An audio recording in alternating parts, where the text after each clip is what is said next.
2026-এর বিধানসভা নির্বাচনের আগে বাঁকুড়ার জঙ্গলমহলে কার্যত বেসামাল গেরুয়া শিবির। দলের প্রতি আনুগত্য ও কৃতজ্ঞতা প্রকাশ করেও বিজেপির তালডাংরা মণ্ডল 3 সভাপতির পদ থেকে পদত্যাগ করলেন আলোক মহান্তি। মঙ্গলবারই তিনি তার পদত্যাগ দলের বাঁকুড়া জেলা সভাপতির কাছে পাঠিয়েছেন বলে জানা গেছে।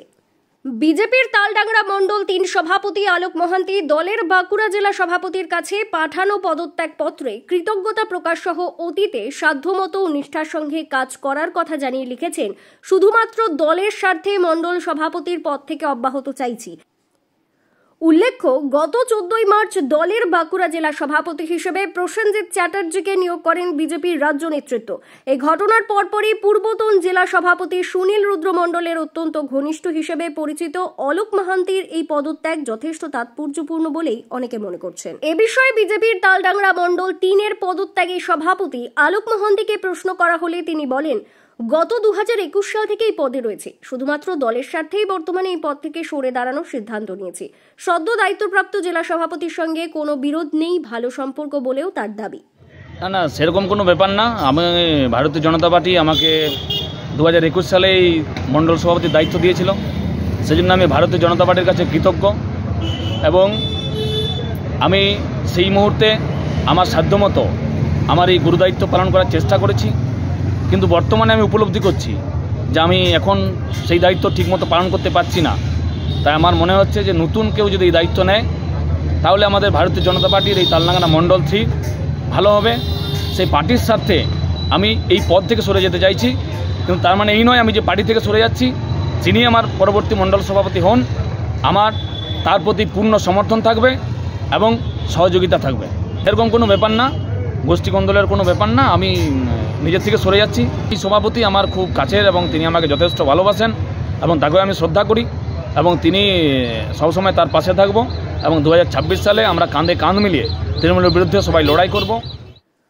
অন্যদিকে এই ঘটনার পেছনে বিজেপির গোষ্ঠী কোন্দল দাবি তৃণমূলের। দলের বাঁকুড়া জেলা কমিটির সহসভাপতি রামানুজ সিংহ মহাপাত্র বলেন, সারা রাজ্য জুড়েই বিজেপির এক ছবি। শুধু জেলা সভাপতি বাঁকুড়ার নয়, সারা রাজ্য জুড়ে যে জেলা সভাপতি নতুন নিযুক্ত হওয়ার পরে ওদের দলের মধ্যে একটা বেশ ভালোই কোন্দল তৈরি হয়েছে এবং সেই কোন্দলের পরিপ্রেক্ষিতে এইসব প্রত্যেক নাটক চলছে। তো এটা তো শুধু আমার বাঁকুড়ায় নয়, সারা রাজ্য জুড়েই তো দেখতে পাচ্ছি, আমরা নিউজে দেখছি তো যে বিজেপির জেলা সভাপতি বদলের পরে বিভিন্ন জায়গায় কোন্দল হচ্ছে, গোষ্ঠীদ্বন্দ্ব চলছে। দেখুন, এইগুলো নিয়ে আমাদের বলা কিছু নেই, এগুলো নিয়ে আমরা কেন বলতে যাবো এটা অন্য দলের ব্যাপার। তবে নিশ্চয়ই সম্মান পাননি বলেই তিনি পদত্যাগ করেছেন, তার কিছু অসম্মানিত হয়েছে। সিপিআইএম সিমলাপাল এরিয়া কমিটির সম্পাদক কৌশিক পাইন বলেন, এ রাজ্যে বিজেপি ক্রমশ ক্ষয়িষ্ণু শক্তিতে পরিণত হচ্ছে, আর এসব পদত্যাগের নাটক করে ওই দলের নেতাদের খবরে থাকার চেষ্টা বলেও তিনি দাবি করেন। দলাদলি থাকবে এই ব্যাপারে আমাদের যে রাজনৈতিক আমাদের যে মতাদর্শ সিপিআইএম তাদের খুব একটা বলার নেই, কিন্তু আপনারা যেহেতু প্রশ্ন করছেন তাই আমি বলতে চাই যে এই সময় ওনারা একটু ওই জেলা সভাপতি যেমন পাল্টেছে তেমনি আমাদেরও কোথাও এই তালডাংরা কি মণ্ডল 3 না কি যেন সিমলাপাল কিছু একটা আছে, ওটার দর বাড়ানোর জন্য এইসব কর্মকাণ্ডগুলো হচ্ছে বলে আমার মনে হচ্ছে। অ্যাকচুয়ালি আমি আপনাকে এটা বলতে চাই যে গোটা পশ্চিমবাংলা জুড়ে বিজেপি প্রতিদিন ক্ষয়িষ্ণু শক্তিতে পরিণত হওয়ার দিকে যাচ্ছে। আপনি লক্ষ্য করবেন 24 সালের পঞ্চায়েতের পর থেকে যদি লক্ষ্য করেন, 24 সালের পঞ্চায়েতের পর থেকে আমাদের বামপন্থী সংগঠন যেভাবে 16 সালের পরে খারাপের দিকে গেছিল সেখান থেকে আরো নিজেদেরকে সামনের দিকে নিয়ে আসতে পারছে। আমাদের দলের নেতা কমরেড মোহাম্মদ সেলিম, আমাদের নেত্রী মীনাক্ষীকে সামনে রেখে পার্টি যেভাবে আগাচ্ছে, বিজেপি প্রতিদিন খারাপের দিকে যাচ্ছে। তাই ওরা খবরে থাকবার জন্য বিভিন্ন কর্মকাণ্ডগুলো করছে। এই পদত্যাগও এই খবরে থাকার একটা কৌশল মাত্র। ওরা এই করে ওরা নিজেদের দর বাড়ানোর চেষ্টা করছে, এর বেশি কিছু বলে আমরা মনে করি না। দেখুন, ব্যাপারটা হচ্ছে একদমই এটা বিজেপি নিজস্ব ব্যাপার। ওদের দলের কি পদ্ধতিতে জেলা সভাপতি, ওদের মিসকলে সদস্য হয়, ওদের অ্যাপয়েন্টমেন্টের ভিত্তিতে সভাপতি হয়, খানিক ওদের সিলেক্টিভ টাইপের ব্যাপার ঘটে। তো তাহলে আমরা যারা বামপন্থী সংগঠন করি আমাদের এই ধরনের অভ্যাস বা কালচার সম্বন্ধে খুব একটা ধারণা নেই। তাই ওরা নিজেদের দর বাড়ানোর জন্য বিভিন্ন রকম কৌশল অবলম্বন করে, খবরে থাকার শিরোনামে থাকার জন্য একটা চেষ্টা করে। তাই আমাদের হয়তো মণ্ডল সভাপতি এখন খবরের শিরোনামে থাকার জন্য এই পদত্যাগের নাটক করছেন।